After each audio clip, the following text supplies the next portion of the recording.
বৃষ্টি তো আমরা সবাই ভালোবাসি, কিন্তু এই বৃষ্টি যদি ভয়ঙ্কর আকার ধারণ করে সেটার পরিণতি কি হতে পারে? আজকে এক্সপ্লেইন করব 2018 সালে ঘটে যাওয়া এক সত্যি ঘটনার ওপর নির্মিত মুভি 2018।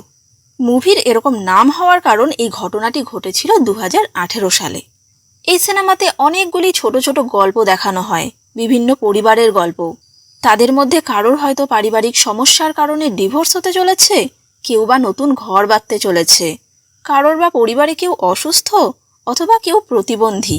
শেষ পর্যন্ত এদের কি হতে চলেছে, মুভির পুরো গল্পটি বুঝতে হলে একটুকু স্কিপ করা যাবে না। যেহেতু এখানে অনেকগুলো ছোট ছোট গল্প আছে, তাই কয়েক সেকেন্ড স্কিপ করলেও গল্পের একটি গুরুত্বপূর্ণ পার্ট মিস হয়ে যাবে। গল্প শুরু হয় আরভিকুলাম নামে একটি ছোট্ট গ্রামে। সেখানে আমরা অনুপ নামে একটি ছেলেকে দেখি, যে তার বন্ধু অ্যালেক্সের সাথে পুলিশ স্টেশনে এসেছে ভিসার জন্য হেল্প চাইতে, কারণ বিভিন্ন কারণে তার ভিসা আটকে যাচ্ছিল। এবার অনুপের গল্প একটু শোনা যাক। সে আর্মিতে কাজ করত, কিন্তু এতটাই ভীতু যে আর্মির কড়া ট্রেনিং এবং সেখানকার যুদ্ধ দেখে ভয় পেয়ে পালিয়ে এসেছে, এবং ভুল মেডিকেল সার্টিফিকেটে এটা দেখিয়েছে যে সে অসুস্থ। সেই জন্যই মূলত তার ভিসাতে প্রবলেম আসছিল, আর এখন সে দুবাইতে গিয়ে কাজ করতে চায়। তবে পুলিশ তাকে বলে দিয়েছে এরপর যদি তাকে পুলিশ স্টেশনে দেখা যায় তাহলে লকআপে পুরে দেবে।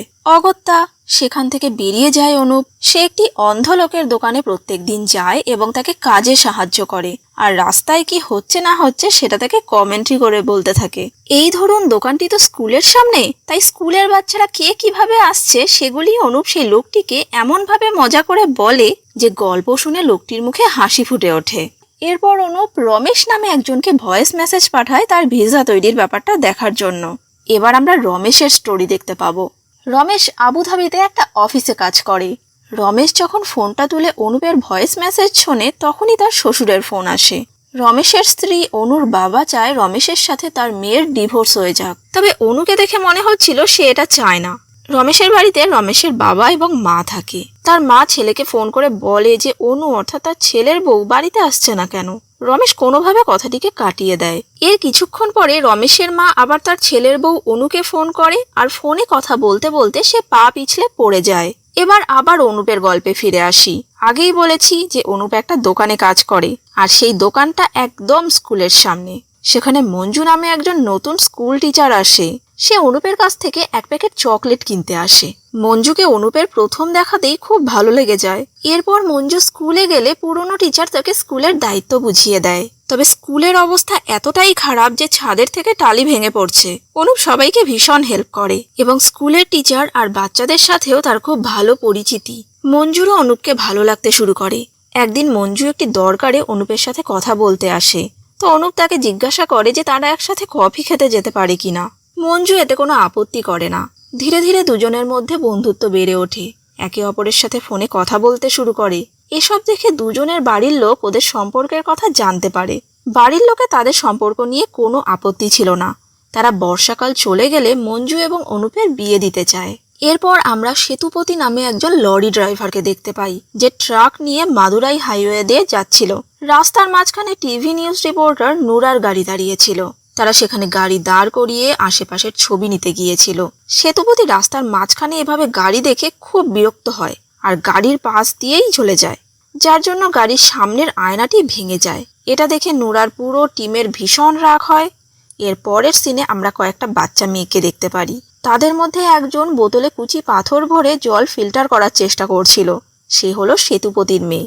সে তার বাবাকে আসতে দেখে তাড়াতাড়ি করে বাড়ির দিকে যায়। সেতুপতি আসার সময় একটি জলের বোতল নিয়ে আসে, কারণ তাদের গ্রামে জলের খুব অভাব। এমন নয় যে আগে থেকে জল ছিল না, তবে চারদিকে ফ্যাক্টরি হয়ে যাওয়ার কারণে জল কমে গেছে। সে সময় তার গ্রামের নিউজ রিপোর্টার নুরার পুরো টিম এসে পৌঁছায়। তারা এই গ্রামের জলাভাব নিয়ে নিউজ তৈরি করতে এসেছে। এ সময় নুরা সেতুপতিকে দেখতে পায়, তবে তাকে পাত্তা না দিয়েই সেতুপতি বাড়ির দিকে চলে যায়। গ্রামের লোকেরা নুরাকে তাদের কষ্টের কথা জানায় যে তাদের কতটা জলের অভাব। এবার সিন শিফট হয় কোচিতে। সেখানে মিউজিক অ্যালবামের শুটিং এর জন্য প্রচুর জল খরচা করা হচ্ছে। সেখানে আমরা নিক্সন এবং তার গার্লফ্রেন্ডকে দেখতে পারি। নিক্সন একটি মাঝি পরিবার থেকে বিলং করে। তার বাড়িতে তার বাবা, দাদা, বৌদি, দাদার মেয়ে এবং সে থাকে।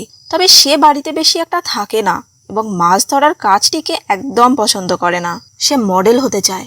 নিক্সনের বাবা ও দাদা এই সিদ্ধান্তে খুশি নয়। তারা চায় নিক্সনও তাদের মতোই সমুদ্রের মাছ ধরতে যাক। নিক্সন তার গার্লফ্রেন্ড অ্যালেনের কথাটা বাড়িতে জানায় এবং তার বাবা ও বাড়ির বাকি লোকেরা পরের দিন অ্যালেনের বাড়িতে যায় তাদের ব্যাপারে কথা বলতে। তবে অ্যালেন অবস্থা সম্পন্ন বাড়ির মেয়ে, তাই তার বাবা সামান্য মাঝি পরিবারের ছেলের সাথে তার মেয়ের বিয়ে করাতে চায় না। তার বাবার সামনে অ্যালেনও মুখ খুলতে পারে না এবং নিক্সনের পুরো পরিবার অপমানিত হয়ে সেখান থেকে চলে যায়। বাড়ি এসে সবাই মন খারাপ করে বসে থাকলে নিক্সনের বৌদি সবাইকে বোঝায় এবং নিক্সনকে বলে যদি সেই মেয়ে তাকে সত্যিই ভালোবাসে তাহলে সে নিজে গিয়ে তাকে এই বাড়িতে নিয়ে আসবে। এসব কথা শুনে নিক্সন তার ভুল বুঝতে পারে এবং সে বুঝতে পারে তার পরিবার তাকে কতটা ভালোবাসে। এবার রিপোর্টার নূরার গল্প শোনা যাক। নূরার বাড়িতে তার বাবা, মা এবং ভাই রয়েছে। তার বাবা মা দুজনেই বৃদ্ধ। তার মা হাসপাতালে ভর্তি। সেখানে তার বাবা সারাদিন রয়েছে। এখানে দেখানো হয় নূরা তার ভাইয়ের ওপর রাগারাগি করছে, কারণ এত সমস্যার মধ্যেও তার ভাইয়ের মধ্যে এখনো কোনো দায়িত্ববোধ করে ওঠেনি। সে ভিডিও গেম খেলতে, তার বন্ধুদের সঙ্গে সিনেমা দেখতেই ব্যস্ত। নূরা হাসপাতালে তার মায়ের কাছে যায়। সেখানে গিয়ে বলে যে এত বৃষ্টির কারণে আজকে বাঁধ খুলে দেওয়া হবে, তাই সবার আগে সেই নিউজটা কভার করতে হবে। এই বলে সে হাসপাতাল থেকে বেরিয়ে যায়। এরপর আমরা সাজিকে দেখতে পারি। সাজি কন্ট্রোল রুমে কাজ করে। সে যখন অফিস থেকে বাড়ির দিকে রওনা দেবে সে সময় তার অফিসের সিনিয়র ফোন করে বলে যে থাঙ্কি নামে একটি জায়গায় 5 জন মাঝি নিখোঁজ হয়ে গেছে। সেই ব্যাপারে তাকে খোঁজ নিতে বলে। এবার থাঙ্কি নামে সেই জায়গাটি দেখানো হয় যেখানে মাঝিরা নিখোঁজ হয়ে গেছে। অনেক রিপোর্টার সেখানে এসেছে এবং গ্রামের লোকেরা তাদেরকে সেই সব কথা জানাচ্ছে। এবার সমুদ্রের মাঝে সেই মাঝিদেরকে দেখানো হয় যারা প্রচন্ড ঝড় বৃষ্টির মধ্যে আটকা পড়ে গেছে। খাবার জলটা পর্যন্ত তাদের কাছে শেষ হয়ে গেছে। কে জানে তারা বাড়ি ফিরতে পারবে কি পারবে না। এখানেই মুভির ইন্টারভেল হয়। ইন্টারভেলের পরের দৃশ্যে আমরা দেখতে পারি কয়েকদিন কেরালাতে ভারী বৃষ্টিপাতের কারণে জলস্তর অনেক বেড়ে গেছে। তাই সরকার থেকে সিদ্ধান্ত নেওয়া হয় বাঁধ থেকে কিছুটা জল ছাড়া হবে। সমস্ত স্কুল কলেজ অনির্দিষ্টকালের জন্য বন্ধ দিয়ে দেওয়া হয়। সেখানে আমরা নূরাকে দেখতে পাই রিপোর্টিং করতে। 2018 সালের আগস্ট মাসের 9 তারিখে সকাল 11টার সময় বাঁধ থেকে জল ছাড়া হয়। কিন্তু বাঁধ থেকে জল ছাড়ার ফলে অনেক গ্রামে জল উঠে যায় এবং কোনো কোনো গ্রামে তো মানুষের ঘরে পর্যন্ত জল উঠে গিয়েছিল। এদিকে বৃষ্টি কোনো মতেই কমছে না। সর্বক্ষণ ভারী বৃষ্টিপাত হয়েই যাচ্ছে। সাধারণ লোকেরা এখনো পরিস্থিতির গম্ভীরতা সেভাবে বোঝেনি। বাচ্চারা বৃষ্টিতে ভেজে ফুটবল খেলছে। অনুপকে দেখা যায় সে পাইপ দিয়ে ভেলা বানিয়ে মাছ ধরতে বেরিয়েছে। তবে নিক্সনদের বাড়ি সমুদ্রের ধারে হওয়ার জন্য তার বাড়ির লোকেরা সমস্ত জিনিসপত্র উঁচুতে গুছিয়ে রেখে আশ্রয়স্থানে যাওয়ার জন্য তৈরি হচ্ছে। তবে নিক্সন যেতে চায় না, কারণ তার কোচিতে শুটিং আছে। তার দাদা এই নিয়ে রাগারাগি করতে থাকে। নিক্সনের বাবা তাকে একটা চড় মারে। এবার সেতুপতিকে দেখানো হয়। একটি লোক তাকে এসে ফ্যাক্টরিতে বোম ব্লাস্ট করতে বলে। সেই কাজটি করতে রাজি হয়, কারণ এই ফ্যাক্টরিগুলোর জন্যই তাদের গ্রামে জলের অভাব। এরপর আবার অনুপকে দেখানো হয়। সে সবাইকে তার বিয়ের কার্ড দিচ্ছিল। সে দেখে যে পাড়ার একটি বাচ্চা সেখানে উপস্থিত নেই। সে সেই বাচ্চাটার বাড়িতে গিয়ে জানতে পারে তার সাইকেল চালাতে গিয়ে পা ভেঙে গেছে। এরপর সে সেই বাচ্চাটাকে তাড়াতাড়ি ঠিক হয়ে নিতে বলে, কারণ অনুপের বিয়েতে তাকে আসতেই হবে। এদিকে রমেশের বাবা রমেশকে ফোন করে জানায় তার মা এখন ভালো আছে এবং অনুই তার মাকে হাসপাতালে নিয়ে এসেছিল। রমেশ এটা শুনে ভাবে অনু হয়তো আবার তার কাছে ফিরে আসবে, কিন্তু অনু তার সাথে কোনো কথা বলে না, কারণ রমেশের প্রতি অভিমান তার এখনো কমেনি। এর কয়েকদিন পর রমেশ অনুর সাথে কথা বলে। দেখে মনে হচ্ছিল অনুর অভিমান অনেকটা ভেঙে গেছে। রমেশ তাকে জানায় যে প্লেন আগেই ল্যান্ড করে গেছে বৃষ্টির কারণে, এবার সে ট্রেনে করে বাড়িতে আসবে। এরপর আমরা একটি ট্যাক্সি ড্রাইভারকে দেখতে পারি। সে একটি বিদেশি কাপলকে কেরালার গ্রাম ঘোরানোর জন্য নিয়ে আসে। তবে ভারী বৃষ্টিতে সেই রাস্তার অনেক ক্ষতি হয়ে গেছে, এমনকি ব্রিজ পর্যন্ত ভেঙে গেছে। সে অন্য রাস্তা দিয়ে কোনো রকমে সেই বিদেশিদের গ্রামে তো নিয়ে আসে, কিন্তু সেখানে থাকার মতো কোনো ভালো হোটেল বা হোমস্টে কিছুই নেই। গ্রামের লোকেরা তাকে বলে সবাই এই আশ্রয়খানাতেই উঠেছে। তখন অনুপ আসে তাদের সাহায্য করতে। সেখানকার আরেকটি আশ্রয়খানা যেখানে অনুপের গ্রামের সবাই রয়েছে, সেখানে সে তাদের নিয়ে যায়। এদিকে ট্যাক্সি ড্রাইভারের ওয়াইফ তাকে ফোন করে বলে যে আমাদের বাড়িতে জল উঠে গেছে, আর সে সব কিছু গুছিয়ে আশ্রয়খানার দিকেই যাচ্ছে। এদিকে বৃষ্টি আরো বেড়ে যাচ্ছে। সাজি তার বাড়িতে ফোন করে বলে যে সে তখনই বাড়ির দিকে রওনা হচ্ছে, কিন্তু সেই সময় তার সিনিয়র অফিসার এসে জানায় যে নদীর জল অনেক বেড়ে গেছে। সাধারণ লোকেদের সাহায্যের প্রয়োজন হতে পারে, তাই তাদের অফিসেই থাকতে হবে। সাজি তার বাড়িতে একথা জানিয়ে দেয়। সাজির স্ত্রী জানায় সে তার মেয়েকে নিয়ে সাবধানে থাকবে এবং কোনো চিন্তা করতে না বলে। সাজির অফিসের সিনিয়র তাদের সবাইকে জানায় যে অনেক লোকের কাছে খাবার পৌঁছে দিতে হবে এবং তার জন্য অনেক স্বেচ্ছাসেবী দরকার। সাজি পরামর্শ দেয় সাধারণ মানুষের কাছে হোয়াটসঅ্যাপ গ্রুপের মাধ্যমে সাহায্য চাইতে। এই আইডিয়াটা সবার খুব পছন্দ হয় আর হোয়াটসঅ্যাপ গ্রুপে অনেক মানুষ রেসপন্স করে। তারা সবাই স্বেচ্ছাসেবী হয়ে দুর্যোগ পীড়িত লোকেদের সাহায্য করতে আসে। উদ্ধার কাজ শুরু হয়ে যায়। বয়স্ক লোকেদের নৌকা করে এনে নিরাপদ জায়গায় রাখা হয়। অনু টিভি নিউজে দেখে বৃষ্টির কারণে ট্রেন চলাচল বাতিল হয়ে যায়, কিন্তু রমেশ প্লেন থেকে নামার পর ট্রেনে করেই বাড়ি ফিরছিল। তাই তার রমেশের জন্য চিন্তা হয়। সে রমেশকে বারবার কল করতে থাকে, কিন্তু রমেশ কল রিসিভ করে না। কে জানে রমেশের কি হয়েছে। সেদিন সরকার থেকে ডিসিশন নেওয়া হয় ড্যামের গেট আবার খুলে দেওয়া হবে। ড্যামের গেট খুলে দেওয়ার জন্য জলস্তর কিছুক্ষণের মধ্যেই আরো অনেক বেড়ে যায়।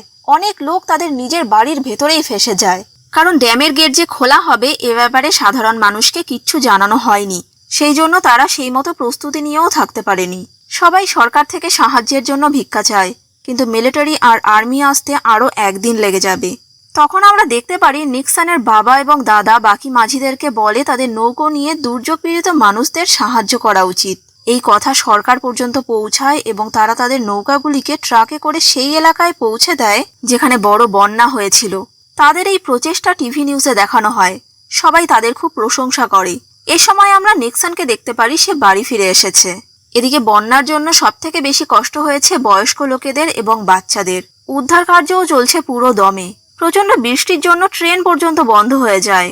ট্রেন চলাচল বন্ধ হয়ে যাওয়ার কারণে রমেশ কোনো গাড়ি না পেয়ে ট্রাকগুলিকে দাঁড় করানোর চেষ্টা করতে থাকে। সে সময় সেতুপতি তার ট্রাক নিয়ে রাস্তা দিয়ে যাচ্ছিল। রমেশ কোনোভাবে তার ট্রাকের লিফট নিয়ে নেয়। সেতুপতি আর রমেশ রাতের খাবার খাওয়ার জন্য একটি ধাবাতে যায়। খাওয়ার সময় তারা সেখানে টিভিতে দেখতে পারে সাধারণ লোকেদের কত দুরবস্থা। সেখানে বাচ্চাদেরও খুব কষ্ট হচ্ছে। এসব দেখে সেতুপতির নিজের মেয়ের কথা মনে পড়ে যায়। তার ট্রাকে যেগুলো বোমের বাক্স রাখা ছিল সেগুলি সে ফেলে দেয়। এরপর সে রমেশকে গন্তব্যস্থলে পৌঁছে দেয়। রমেশ সেতুপতির মেয়ের জন্য একটা গিফট দিয়ে তাকে ধন্যবাদ জানায়। সেতুপতি সেসব দুর্যোগ পীড়িত লোকেদের সাহায্য করতে আসে। সে সময় রমেশের মা তাকে ফোন করলে সে জানায় রমেশকে সে ঠিক জায়গায় পৌঁছে দিয়েছে আর কিছুক্ষণের মধ্যেই সে বাড়ি পৌঁছে যাবে। এবার সে তার মাকে ফোন করে খোঁজ নেয় যে তারা খেয়ে নিয়েছে কিনা, আর তার মেয়ের সাথেও কথা বলে। এরপর আশ্রয়খানা দেখানো হয়। সেখানে একজন প্রেগনেন্ট মহিলার লেবার পেইন ওঠে। অনুপ সাহায্যের জন্য সাজিকে ফোন করে। কন্ট্রোল রুম থেকে সেখানে একটি হেলিকপ্টার পাঠানো হয়। তবে অন্ধকার থাকার জন্য তারা বুঝতে পারছিল না যে আশ্রয়খানাটি কোথায়। তখন অনুপ অনেকগুলো টর্চ একসাথে বেঁধে গাছের ওপরে উঠে হেলিকপ্টারের দিকে টর্চ দেখাতে থাকে। সেই আলো দেখে হেলিকপ্টার সেখানে আসে, কিন্তু অনেক জল থাকার কারণে তারা নামতে পারবে না বলে দেয়। তারপর অনুপ ইশারা করে বলে যে এখানে তাদের অনেক সমস্যা। তারা হেলিকপ্টার থেকে মাইক্রোফোন নামিয়ে দেয় অনুপের কথা শোনার জন্য। অনুপ বলে যে এখানে একজন প্রেগনেন্ট লেডি আছে যার লেবার পেইন উঠেছে। এরপর অনুপের সহায়তায় সেই প্রেগনেন্ট মহিলা এবং তার প্রথম সন্তানকে হেলিকপ্টারে তুলে দেওয়া হয়।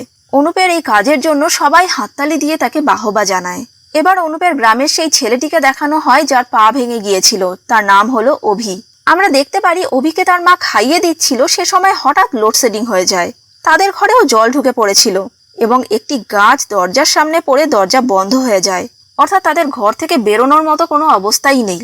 তাদের ছেলে এসব কিছুতে ভয় পেয়ে উঠে যেতে চাইলে বিছানার থেকে পড়ে যায়। ছেলের চিৎকার শুনে তারা দুজনে ভেতরে গিয়ে দেখে সে পড়ে গেছে। এমনিতেই অভির পা ভেঙে গিয়েছিল, তার ওপর বিছানা থেকে পড়ে যাওয়ার জন্য তার প্রচন্ড যন্ত্রণা হচ্ছে। সে চিৎকার করে কাঁদতে থাকে। তাদের ঘরে ক্রমাগত জলস্তর বেড়ে চলেছে। ঘরের ছাদ পর্যন্ত জল উঠে যায়। অভির বাবা ছাদ ভাঙার চেষ্টা করছিল, কিন্তু এক হাতে সে অভিকে ধরেছিল, তাই পারছিল না। জল প্রায় গলা পর্যন্ত উঠে যাওয়ার জন্য তারা তিনজনেই প্রায় সেন্সলেস হয়ে গিয়েছিল। এবার নিক্সনকে দেখানো হয়। সে নৌকো নিয়ে সবাইকে সাহায্য করছে দেখে তার বাবার খুব গর্ব হয়। এদিকে আশ্রয়খানার একটি মেয়ে তার সার্টিফিকেটগুলো আনতে বাড়িতে যায়। তবে প্রচন্ড জল থাকার কারণে সে ভেতরে যেতে পারে না এবং বাইরে বসে কাঁদতে থাকে। নিক্সন তাকে নিতে নৌকো করে পৌঁছায়। এদিকে আশ্রয়খানার টাইলস ভেঙে পড়াতে এক মহিলার পা কেটে যায়। নিক্সনের বাবা তাকে মেডিকেল ক্যাম্পে নিয়ে যেতে বলে। সেখানে জলস্তর অনেক বাড়তে থাকে। সেজন্য তারা সিদ্ধান্ত নেয় এখানকার লোকেদের কলেজের আশ্রয়খানায় পাঠাবে। নিক্সনের বাবা যখন ঘরের টালি ঠিক করতে ওপরে উঠেছিল, ঠিক সে সময় পুরো দেওয়াল ভেঙে পড়ে এবং সে সেখানে মারা যায়। এরপর নিক্সন এবং তার ভাই এসে জানতে পারে তাদের বাবা মারা গেছে। সে সময় একজন লোক এসে বলে তার ভাই, ভাইয়ের বউ এবং তার মেয়ে বাড়িতে ফেসে গেছে। তাদের বাড়িটা মাটি দিয়ে চাপা পড়ে গেছে, যার জন্য তারা বাড়ি থেকে বের হতে পারছে না।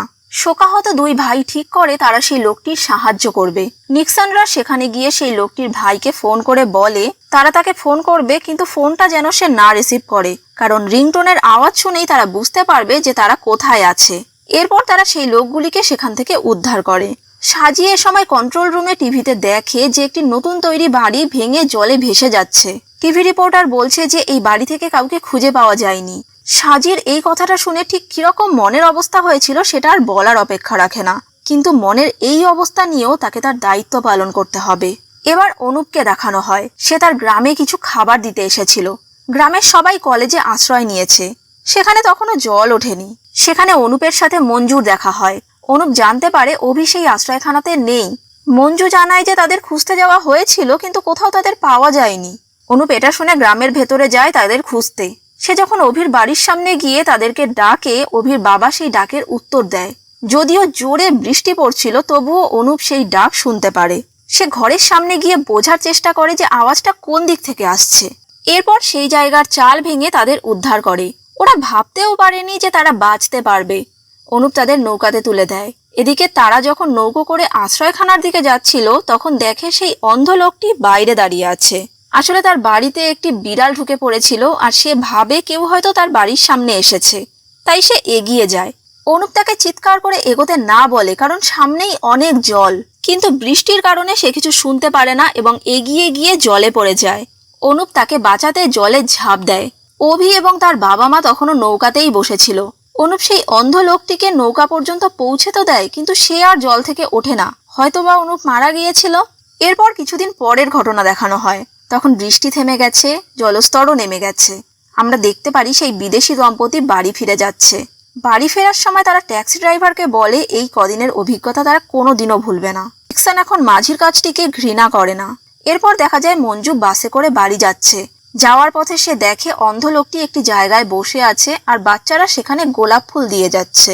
সেই অন্ধ লোকটি সেখান থেকে সরে গেলে আমরা দেখতে পারি অনুপের উদ্দেশ্যে সেখানে একটি জায়গা তৈরি করা হয়েছে। অনুপ যেদিন অন্ধ লোকটিকে নৌকাতে তুলে দেয়, তারপর তার পা দুটি পাথরের মাঝখানে আটকে যায়, আর এজন্যই সে জলের তলায় মারা যায়।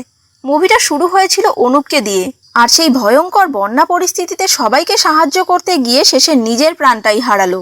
মুভিটি যখন শুরু হয়েছিল তখন অনেকগুলি সাধারণ পরিবারকে দেখানো হয়েছিল। তাদের খারাপ লাগা, ভালো লাগা, ছোট ছোট সমস্যা সেগুলি তুলে ধরা হয়েছিল।